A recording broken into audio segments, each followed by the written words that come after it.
السلام علیکم ورحمۃ اللہ وبرکاتہ۔ ویسے تو مرد کے لیے کوئی خاص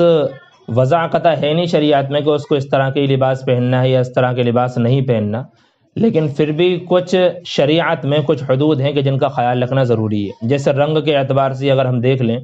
تو بالکل لال اور سرخ رنگ کا لباس جو عورتوں سے مشابہت رکھتا ہو اس طرح کا لباس پہننا مرد کے لیے مکروہ ہے، اس سے بچنا چاہیے۔ ٹھیک اسی طریقے سے وہ کپڑا جو غیر قومیں دوسری قومیں اپنے مذہبی شعار کے طور پر پہنتی ہوں ان سے بھی پرہیز کرنا چاہیے، جیسے کہ بھگوا اورنج کلر کا جو کپڑا ہوتا ہے تو ان کپڑوں کے پہننے سے پرہیز کرنا چاہیے۔ ہمیں کسی قوم سے نفرت نہیں ہے اور نہ ہی کپڑے سے نفرت ہے، لیکن شریعت کا حکم یہی ہے کہ کسی بھی دوسری قوم کا لباس نہیں پہنا جائے۔ ٹھیک اسی طریقے سے کالا لباس پہننا جائز ہے، کوئی حرج نہیں، آپ جب چاہیں پہن سکتے ہیں، لیکن محرم کے مہینے میں ایک خاص قوم کا یہ شعار بن گیا ہے کہ وہ لوگ غم منانے کے لیے اور ماتم منانے کے لیے محرم کے مہینے میں کالا لباس پہنتے ہیں۔ اس لیے بہتر یہ ہے کہ کالا لباس محرم کے مہینے میں نہ پہنا جائے، ویسے آپ پہن سکتے ہیں، ثابت ہے باقاعدہ۔ البتہ سفید رنگ کا لباس پہننا یہ آپ صلی اللہ علیہ وسلم سے ثابت ہے، یہ زیادہ پسندیدہ ہے، اس لیے کوشش یہی ہونی چاہیے کہ سفید رنگ کا لباس پہنو، آپ چاہے وہ کوئی سا بھی لباس ہو۔ ٹھیک اسی طریقے سے آپ صلی اللہ علیہ وسلم کو کرتا بہت زیادہ پسند تھا، کرتا جو عام طور پر علماء پہنتے ہیں اور نیک لوگ پہنتے ہیں، تو اس طرح کا وہ کرتا جو ہے بہت زیادہ پسند تھا، تو کرتا پہننے کو ترجیح دینی چاہیے۔ البتہ پینٹ شرٹ کا جہاں تک معاملہ ہے تو وہ کوئی حرام مکروہ یا ناجائز نہیں ہے، بس شرط یہ ہے اس میں کہ بھئی آپ کا سطر اچھے سے چھپ جائے، اور سطر کا مطلب مرد کی ناف سے لے کر کے گھٹنے تک پورا کا پورا سطر ہے تو وہ پورا اچھے سے چھپ جانا چاہیے۔ اس لحاظ سے وہ جو پھٹے گھٹنوں کے جو کپڑے آتے ہیں ان سے پرہیز کرنا چاہیے۔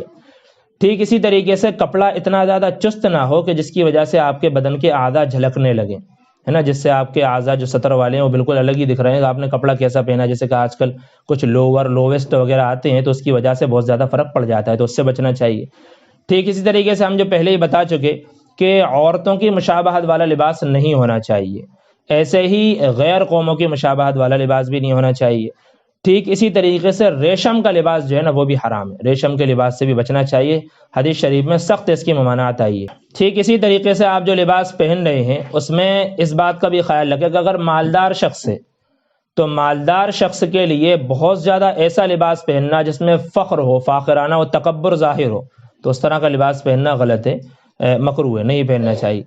ٹھیک اسی طریقے سے اتنا زیادہ ہلکا کپڑا بھی نہ پہنے کہ جس سے الگ ہی بندہ غریب سا نظر آئے، پھٹے پرانے کپڑے پہن لیے یا بالکل میلے کچیلے کپڑے پہن لیے، اس طرح کے کپڑے پہننا بھی مکروہ ہے۔ ایسے ہی شاید میں پہلے بتا چکا کہ آپ جو کپڑے پہن رہے ہیں، پینٹ، لنگی یا پائجامہ وغیرہ، اس میں آپ کے ٹخنوں سے نیچے کپڑا نہیں جانا چاہیے، عورتوں کے مخالف۔ عورتوں کا جو ہے ٹخنوں سے نیچے ہی ہونا چاہیے، اور مردوں کا جو ہے وہ ٹخنوں سے نیچے نہیں ہونا چاہیے بلکہ اوپر ہونا چاہیے، اور اگر آدھی پنڈلی تک ہو تو اور اچھا ہے۔ اسی طریقے سے ایک فائنل بات آپ اس کو یاد رکھیں کہ کئی لوگ اب پوچھیں گے شاید کہ سورسز کیا ہیں، آپ نے کہاں سے یہ باتیں لی ہیں، تو یہ ساری کی ساری باتیں نصوص، احادیث اور قرآن سے لی ہوئی ہیں۔ ہر ایک بات کا باقاعدہ حوالہ موجود ہے، لیکن ویڈیو کے طویل ہونے کی وجہ سے میں اس کو ذکر نہیں کر رہا۔ اگر آپ کہیں گے تو انشاءاللہ مستقل ویڈیو بنا دیں گے، اور اگر ہوا تو کمنٹ میں یا پھر ڈسکرپشن میں انشاءاللہ اس کو ڈال دوں گا۔ ان باتوں پر عمل کریں اور دوسروں تک شیئر بھی کریں۔